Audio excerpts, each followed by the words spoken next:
Welcome to the 3 Knockdown Rule.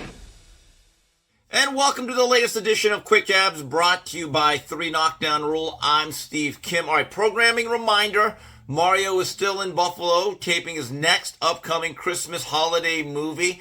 Last week, we had an evergreen show with the editor-in-chief of Ring Magazine, Doug Fisher.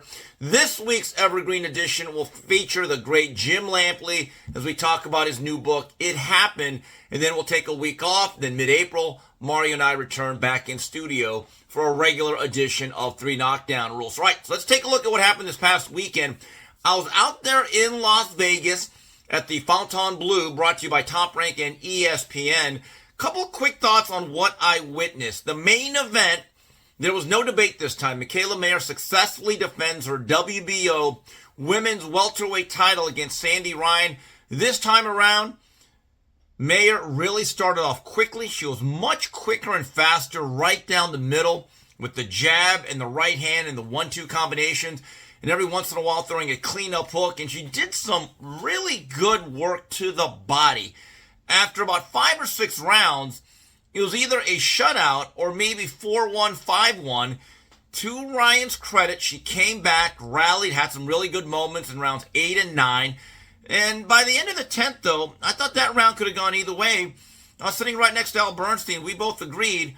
Good rally by Ryan. She made it a bit of a fight, but there's no doubt about it. I had it 97-93, and that seemed to be the consensus from Press Row. And, you know, look, people that know me understand I'm not the biggest women's boxing fan, but I can appreciate Mikaela. She's been in some really, really good fights. Who forget that war against Maeva Hamadouche? And then the 2 losses that she had that could have gone either way in my view against Alicia Baumgardner and then Natasha Jonas, which, quite frankly, that fight to me was a robbery. I really thought Mayer made a strong case to win that fight. So Mayer now retains her title, and she's now talking about unifying at 147. Also on this card, you know who impressed me a lot? And I had some doubts about him as a prospect, as he had some shaky moments. But Brian Norman, in defense of his WBO 147-pound title, blew out Derek Cuevas. Let's keep this into perspective. It's not like he fought Donald Curry or Ray Leonard.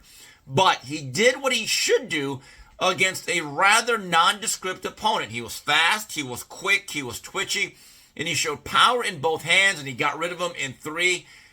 Again, I don't know if he's ever going to get Jaron Boots Ennis. Not so sure a deal can ever be struck, but I think that this kid is showing something, and this is what he's really showing me. Improvement. He's come a long way from that kid that struggled mightily and got floored against Boca Chica. That was only about last year when that happened. And I don't know if he's going to be a dominant champion. I do know this. At age 24, the best is still yet in front of him. Brian Norman with a strong performance. And the guy that I came to see, really, Bruce Shoo Shoo Carrington, made his mark, and he made the statement that he needed. And the statement was, I am now a legitimate primetime featherweight contender, and I want a Nick Ball or a Stephen Fulton. I want somebody at 126, and he became the first guy to knock out Enrique Vivas in about 26, 27 fights. What does Confucius always say? Sometimes it's not if you win, but how you do so. And he came off in the second round with the beautiful counterpunch off the ropes, buzzing Vivas, and then stopping him in the third. I'm going to say this one more time. He's skilled, he's slick, he's tough, and he's intelligent with the high ring IQ. You know, after the fight, I showed the highlights to James Lights Out Tony, Hall of Famer. Last year when Carrington came on the show with Mario and I, he mentioned that Lights Out was one of the guys that he kind of looked up to and studied. And when I showed that clip to Tony, he was very, very flattered by that compliment. And when I showed him the recent clips of what took place this weekend, he was very impressed. And he said, this guy's good. He's nice. And if you know anything about James, he throws around compliments to modern-day fighters like manhole covers. So that is something that should be valued. The stamp of approval from James Lights Out Tony.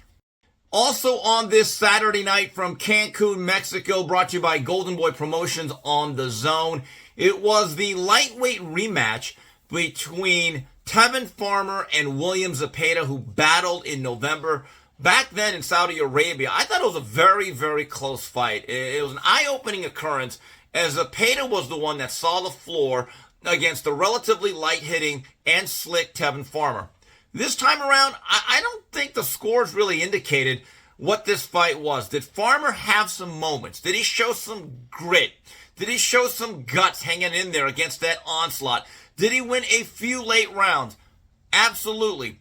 But was the fight really that close for a robbery, as Farmer tries to claim? I'll just have to respectfully disagree with that from my vantage point. I thought it was an 8-4, 9-3 type of fight.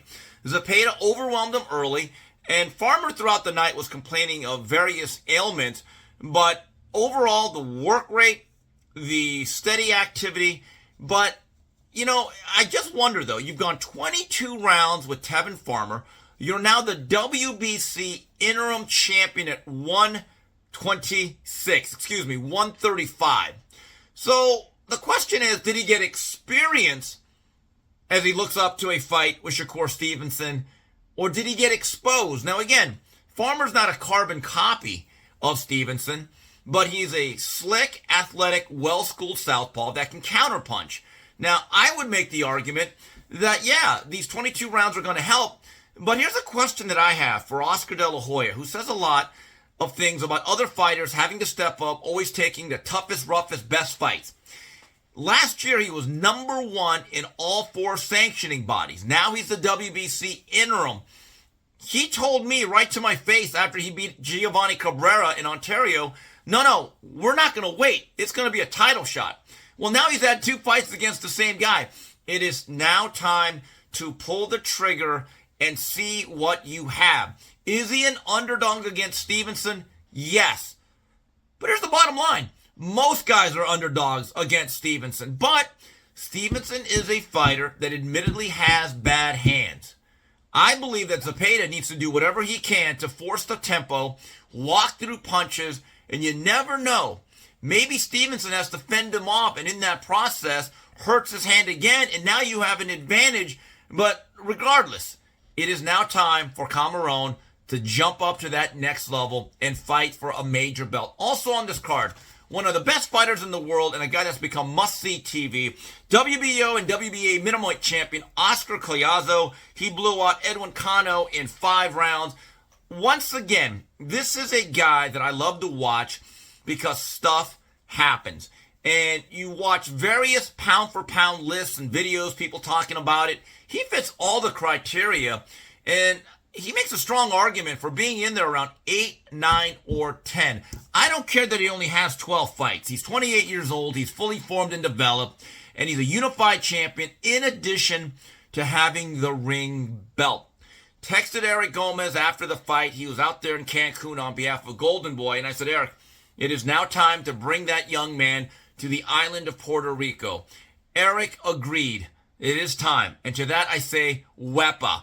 And so Oscar Collazo, in all due respect to Amanda Serrano, as of right now, is the best boxer that is from Puerto Rico, and it's more than past due for him to be showcased on that island. Well, that's it for this edition of Quick Jabs, brought to you by 3 Knockdown Rule.